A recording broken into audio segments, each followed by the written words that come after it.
Jerusalem is a fortified city high on top of a hill. It's often called Mount Zion, but it isn't a large snow-capped mountain. It isn't even the tallest hill in the region. And if you go farther north, there's a really impressive mountain. It stands 4 times taller than Jerusalem, so high no city can be built on top. This mountain is supposedly the home of the Canaanite god Baal. Yeah, Mount Hermon is thousands of feet taller, and you don't have to travel that far before you start seeing it north from Jerusalem. Even farther north is Mount Zaphon, another impressive mountain, the home of the gods. Now with this in mind, we read Psalm 48, which says, "Great is the Lord, most worthy of praise, in the city of our God, his holy mountain. Beautiful in elevation, the joy of the whole earth is Mount Zion in the far north." But wait a second. Mount Zion is not a high mountain in the far north. That's Mount Hermon and Mount Zaphon, and Mount Zion isn't really that high compared to them. It's actually quite short. It's almost like a mystery. What has to have happened for a poem like this to be written and make sense to the people who wrote it? What sense does it make to assert these things about a hill in the southern hills of Judea? Today, we talk about this ancient idea that permeated Israel's neighbors, that the top of the highest mountains were the realm of the gods. This includes Mount Hermon and Mount Zaphon, but also the ancient pyramid temples in Egypt and Mesopotamia. These are the oldest large-scale temples in human history. The step pyramids and these ancient ziggurats, the highest point where it touches the skies or touches the heavens. Today, we enter the ancient imagination of cosmic mountains to understand the entire story of the Bible in a fresh way. Telling the story of the cosmic mountain is a way to tell the story of the Bible. But to understand the images, it helps very much to understand this ancient Near Eastern cultural background to the meaning of cosmic mountains. Thanks for joining us. Here we go. Hey, Tim. Hey, John. All right, we're talking mountains. Yes, we're talking the mountains and the mountain. Mountains and mountain. The high places where you're safe and secure, where there's springs and there's vegetation. Rains a lot. The mountains. But then there's the mountain. When you start to get high enough that you're no longer really at home anymore and things begin to get different. Yeah. That's what we want to talk about today. Yeah. The cosmic mountain. Yeah. What does that mean? Yeah. So mountains, the hills of Israel, the hills of Judea, all are along a north-south spine of hills. So mountains are one of the main stages where a lot or most of the action of the Bible takes place. It's where Abraham, Isaac, and Jacob sojourned. It's where Joshua led the tribes of Israel to settle. It's where the Israelite kingdoms were. It's where they were exiled from to Babylon. It's where some people returned from Babylon. And still a big central part of that country today is those hills that run on the west side of the Jordan River. However, there are also stories where all of a sudden the hills that were a habitable place, where you build protected towns and your springs, become places that are all of a sudden both good and dangerous.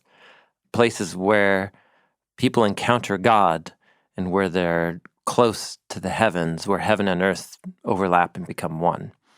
And when biblical authors describe mountaintops or hilltops with that set of ideas, they usually draw on language, metaphors, symbols that were very common in the ancient Near East to describe cosmic mountains, where the gods dwell and where humans can only approach with fear and trepidation.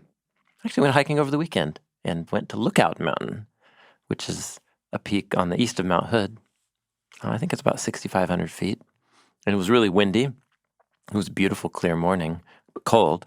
I was by myself. It was like a solitude hike. And I was both so excited to be up there, but the wind was so intense and so cold, I was fighting this urge to go right back down. So anyway, I hung out for like 45 minutes, and then I was shivering, and I was like, okay, I gotta get my body warm again.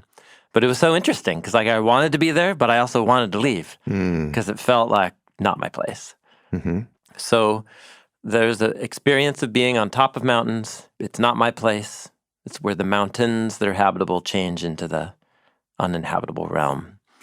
And the sense of heaven and earth having a very thin boundary in those types of places, that's something pretty universal to the human experience if you've been able to go to one of these places. So in the cultures around Israel, there was a rich history of storytelling, poetry making, metaphor exploring about the highest mountains in that part of the world. And there's a whole world of biblical studies. And the cosmic mountain is the phrase that's attached to this field. One of the key studies produced on this back in the 70s was by Hebrew Bible scholar Richard Clifford, called The Cosmic Mountain in Canaan and the Old Testament.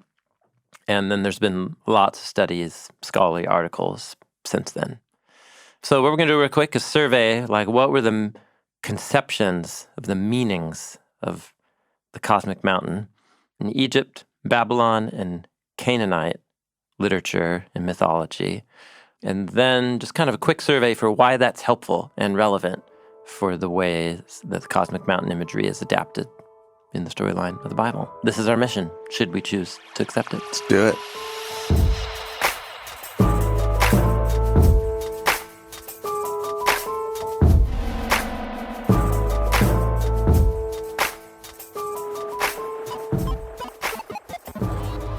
Here's something interesting. The oldest kind of large-scale organized human cultures, settled human cultures in human history are from ancient Mesopotamia, in the regions that today we call Iraq, the plains through which run the Tigris and Euphrates River out to the Gulf, and then ancient Egypt, which is down essentially along the Nile River that's flowing north up into the Mediterranean Sea.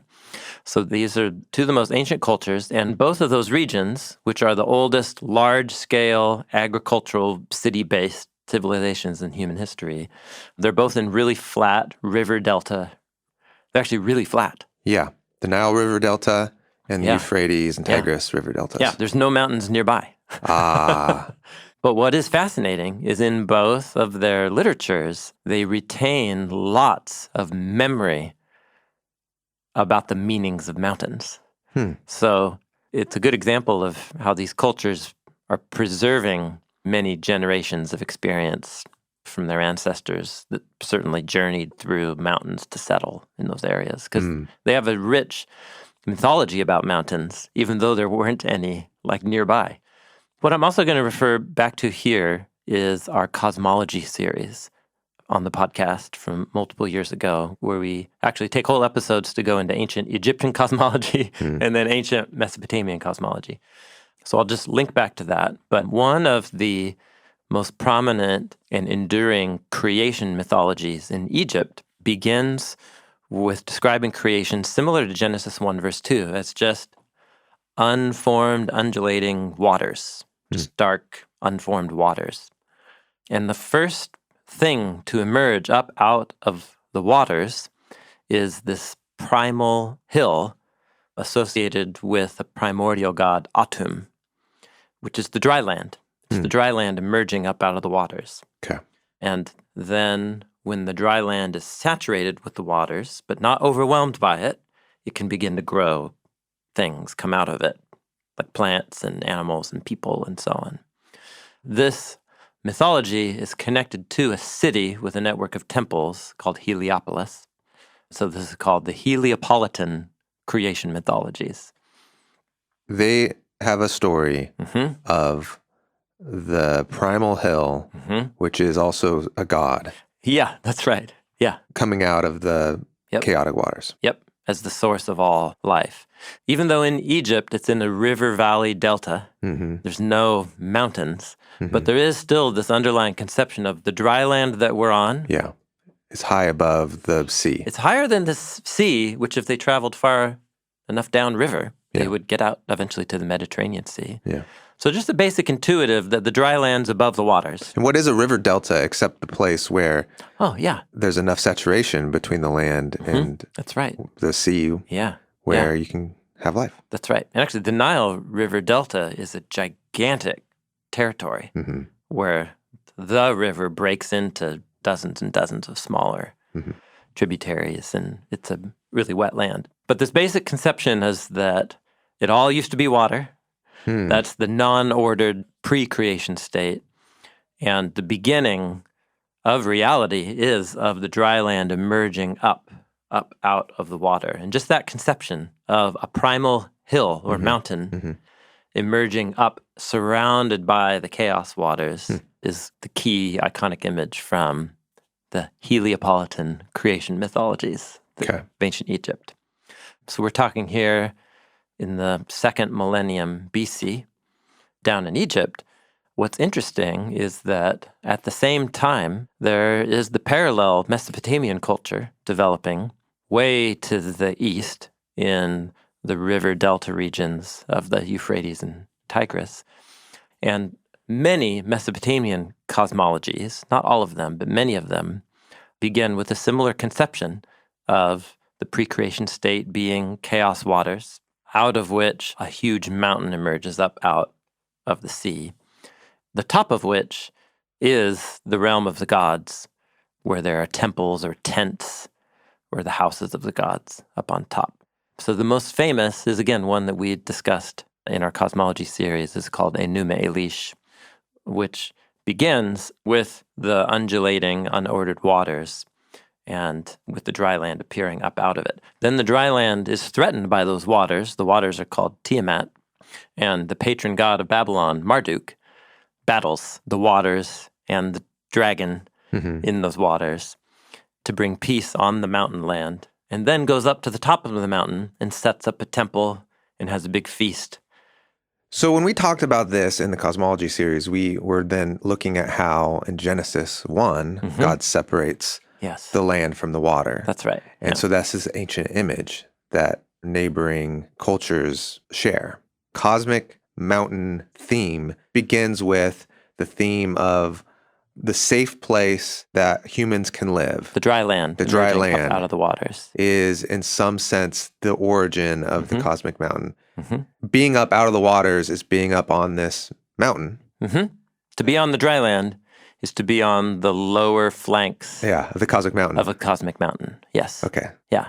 Also, all the dry land is viewed as being in the lower lying hills surrounding a cosmic mountain. Yeah, that's right. So it's a very global conception.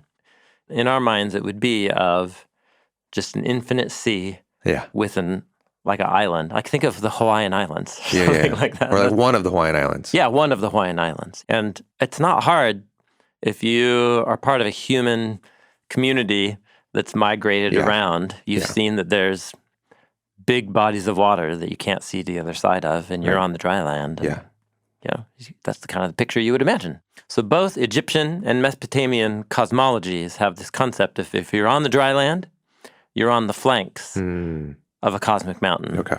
But then there will be places that are up really high. Yeah. And those will be the places that are connection points of heaven and earth. So here's what is really interesting. And here I'm both drawing on Clifford's work and then also of ancient Near Eastern scholar John Lundquist, who wrote an important essay called The Common Temple Ideology of the Ancient Near East. And what Lundquist notes is that if you look at the way temples in Mesopotamia are described, they are described as symbolic mountains. So the oldest temple structures known of in human history, actually, and they match, this is so fast. There's a whole world of biblical studies I've only read a little bit about. So what the pyramids represent, like the famous pyramids in Giza down in Egypt, and they have smooth sides. But the oldest pyramids in Egypt are not those smooth sides. They're called step pyramids. And so it's of these stepped layers. Like a Lego pyramid. Yeah, going up. Yeah, totally. They look essentially like what the oldest temple structures were over in Mesopotamia, which they go by a different name. They're called ziggurats. But they're the same thing, these stepped structures massive. And then in Mesopotamia, they had an ascending ramp on one of the sides or stairways going up to the top. And in the literature or mythologies describing what the architecture and the symbol means, so Lundquist talks about one of the oldest temples is called the Eninu Temple, built by a king named Gudea of Lagash. And the temple is described as coming up out of the waters, raising its head up into the heavens, having emerged up out of the waters. Oh, yeah. Egypt, now we're going down to Egypt, one of the oldest step pyramids, it's in a region called Djoser, is described as an architectural version of the primordial hill that came up out of the waters. So there's some cultural traffic between Egypt and Mesopotamia that the same types of design and symbolism for these temples emerged. Okay, to say back, two ancient civilizations, the most ancient civilizations. They are both in river deltas, very low-lying areas. However, in their creation mythologies, they imagine themselves on the, what was the word you were using? On the flanks? The lower hills. The lower part of this cosmic land.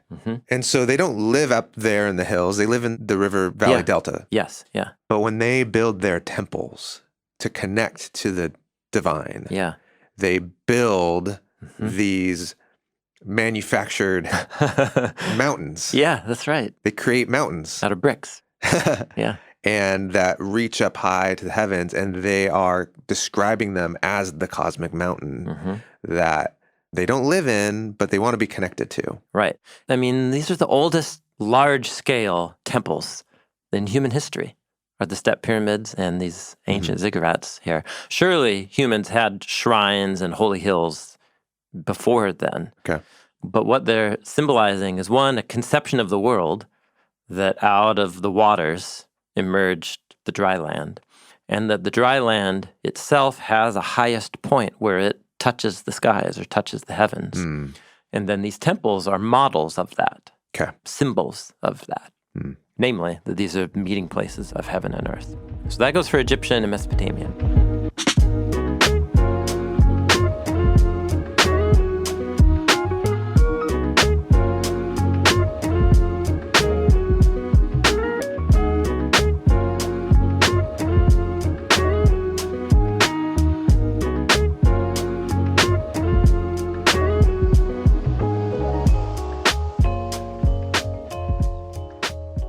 Going back to the work of Richard Clifford that I mentioned, he focuses in on the culture and literature of Israel's immediate neighbors, what we would call the land of Canaan, or the Phoenicians up north. So this is cool. In the mid-1800s, archaeologists discovered in the region what now is known as central and southern Lebanon, the country of Lebanon, these ancient cities from right around the time when Joshua and the tribes of Israel were settling in the land. Okay. The city inland that had endured for centuries. It's called Rosh Shamra now, but it was called Ugarit back then. Yeah. And there was a library and temples found to Baal, or Baal, and then Dagon, and both of those gods feature in different biblical stories. And the language in which these texts are all written is a Semitic language that reads very similar to Hebrew. It's a part of the same family tree as Hebrew. This was like such an important set of discoveries for understanding the cultural context for the Hebrew Bible. In their literature, they had a very clear sense of where the cosmic mountain was. It was a mountain to the north. Oh, they knew where it was. They knew where it was because it was the tallest mountain within their line of sight. It's called Jebel Akra. But what's cool about Jebel Akra is that it arises right up out of the eastern end of the Mediterranean Sea. So how far north are we? Oh, okay. Yeah. Here. Should I get Google Earth? It's in Lebanon. Near where the borders, the edges of Syria, Turkey, and Lebanon are all close to each other, right up there. So for the city of Ugarit, it was the tallest thing that they could see looking north. Yeah. Jebel Akra. Their chief deity was named El, which is also the Hebrew word for El or Elohim, for just means God or deity. They called it the mountain of assembly, the mountain of council, namely of El's divine council. Okay. So El is depicted as a king Mm-hmm. who has a castle up on top where all of his chief deities and lords. And it's also called Safon, Mount Safon, which is the Semitic word north. It was north. The tallest thing when you look north is they would see Jebel Akra. So there's all of these famous mythologies of Baal or Baal. This is the mountain where after Baal defeats the chaos dragon, he ascends to Mount Safon. To have a feast. Yeah, and he builds a temple up there, and then he provides rain and blessing for all the land and has a great feast for the gods and provides order and stability and water for all the dry land. And he becomes the chief god of the nations. So there, that's like a people really close to Israel. They have a developed language of Mount Zaphon, the divine assembly, the mountain of meeting, which means the meeting of heaven and earth and the meeting place of the gods. And humans don't really go up there. That's not where humans go. So here's Clifford's summary about kind of the meanings and associations of Mount Zaphon up there. He said, these heights can be described as the meeting place of the gods, as sources of water and fertility, as the battleground of conflicting natural forces. Let's pause there. So Mount Jebel Akra, Mount Zaphon, it's 6,000 feet-ish. I forget how many meters that is. But this is literally like it's right off the coast. Yeah. You go from sea level It rises to up fast. 5,600 feet, like within not very many miles. Yes, so it stands out. Very dramatic. Yeah, super dramatic. So the battleground of conflicting forces. Can you imagine being on the coast and watching a thunderstorm sweep in off the coast and slam into that mountain? Yeah. I mean, lots of lightning, lots of thunder, Yeah.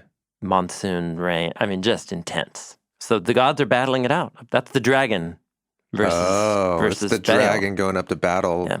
So they're also the meeting place of heaven and earth and the place where effective decrees are issued. When Baal sets up his temple, he also begins, like a good king does, to establish the laws that will bring order to the land, to prohibit some behaviors, to order some behaviors. So Clifford summarizes, he says, in these senses, mountains are cosmic. That is, they're involved in the government and stability of the cosmos.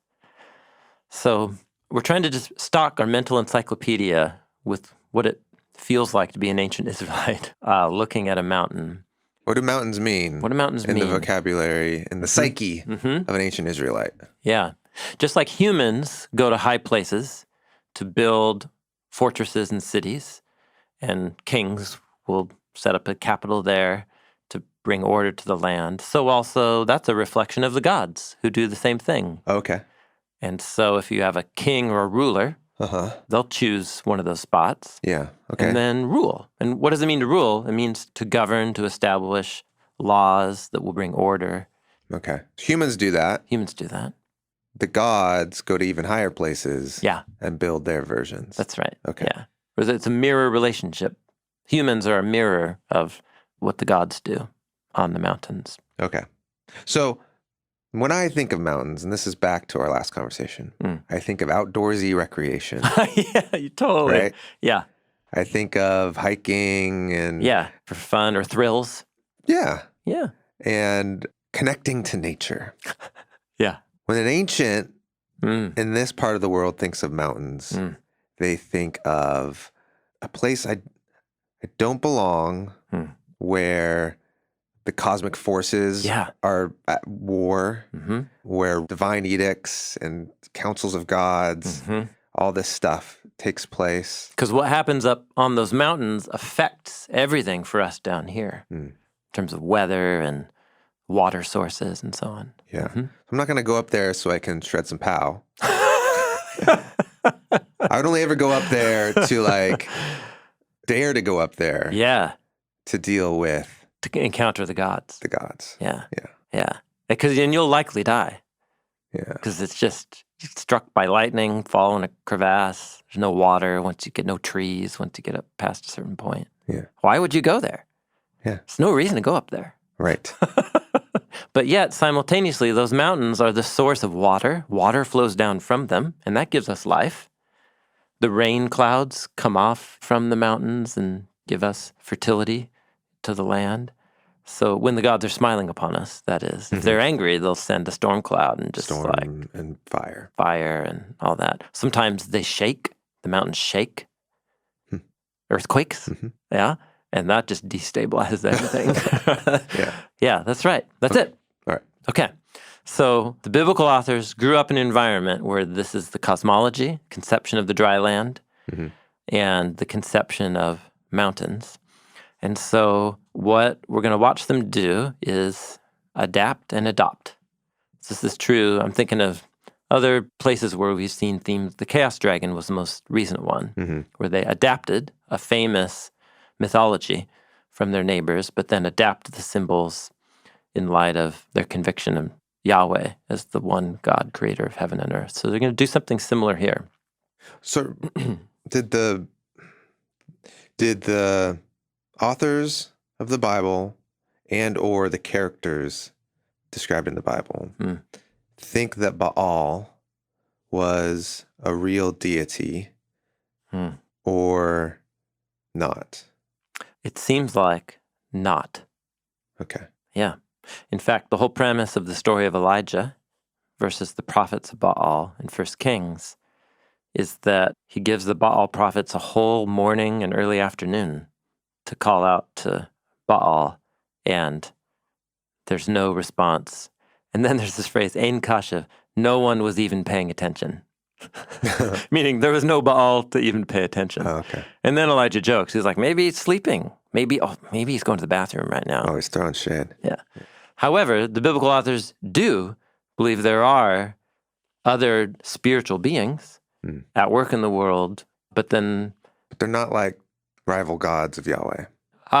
there certainly were characters in the Bible, ancient Israelites, who did believe that. Because that was what most people believed, was that the world is full of all kinds of spiritual beings connected with local places, local mountains, and they're duking it out, and you got to get on the right God's side. But the version of Israel's history and beliefs in the Bible connected to Moses and the prophets is the Minority Report. And all of the biblical literature is framed around this deep conviction that Yahweh is the ultimate Elohim, creator, sole creator of heaven and earth. And the idols of the nations either refer to nothing or they connect people to actual spiritual forces, but that are not rivals to God.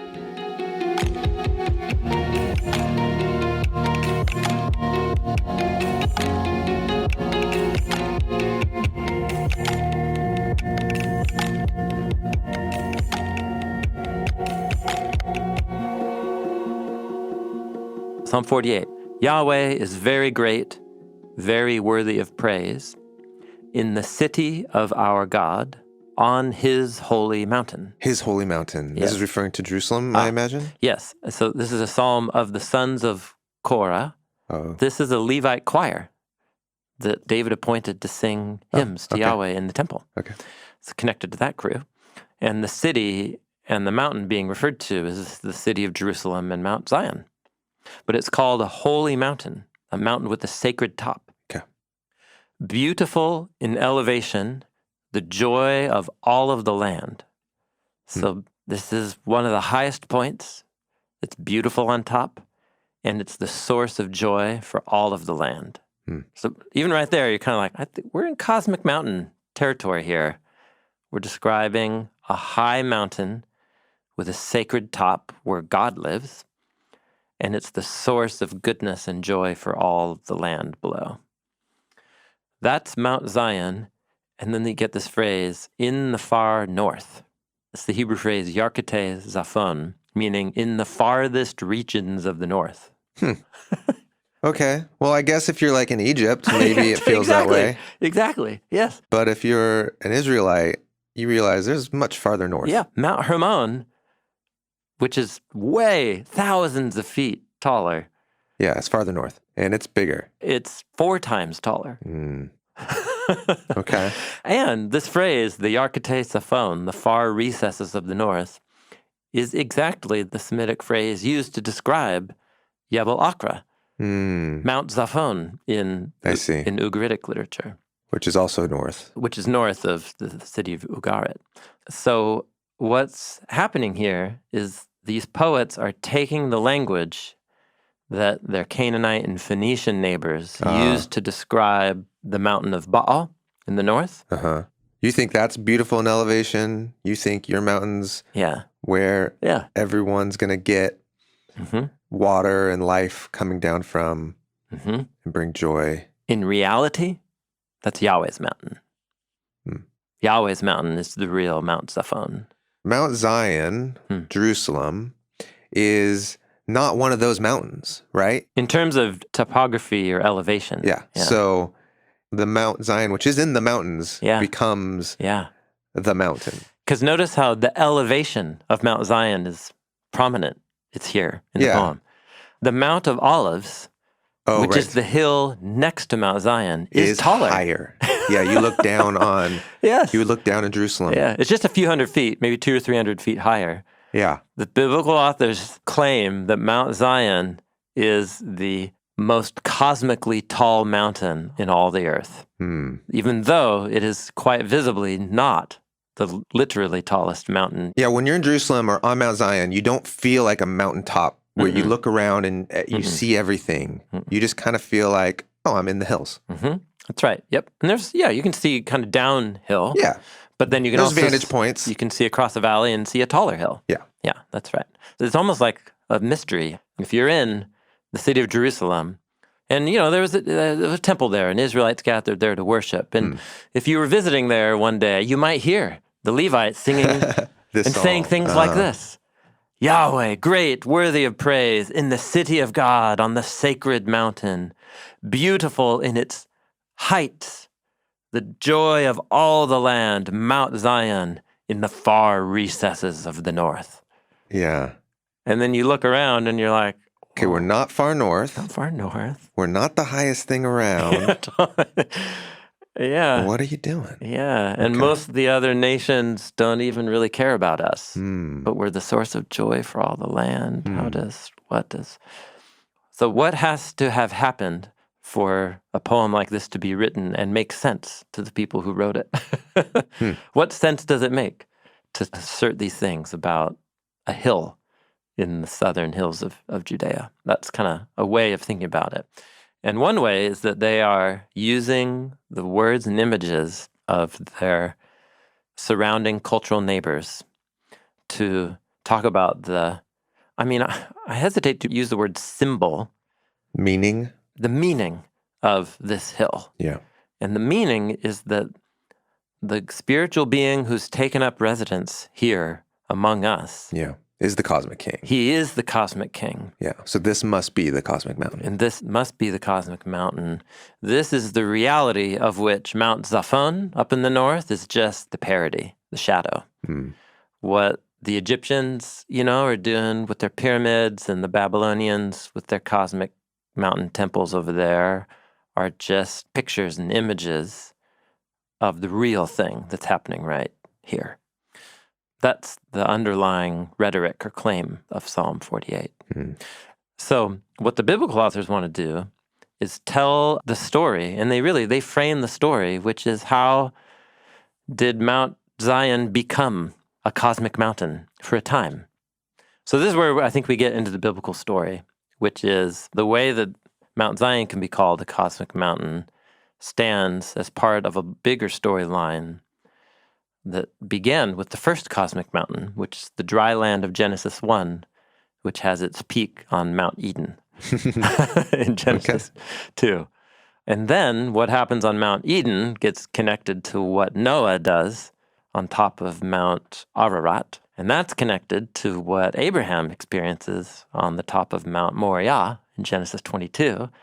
And all of that's connected to what Moses experiences atop Mount Sinai in Exodus, Leviticus, and Numbers.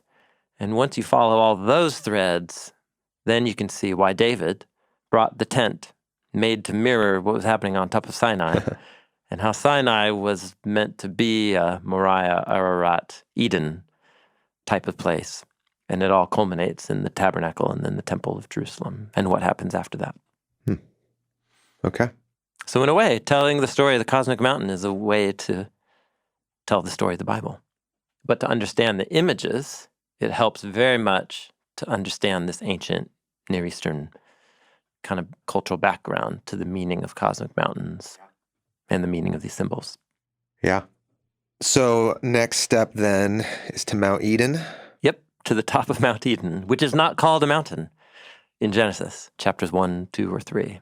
It is called a mountain in Ezekiel. Yep. Is maybe described as a mountain in Genesis. It's very prominently described as the highest place on the dry land. Okay. If you know what to look at. So, to Mount Eden we go.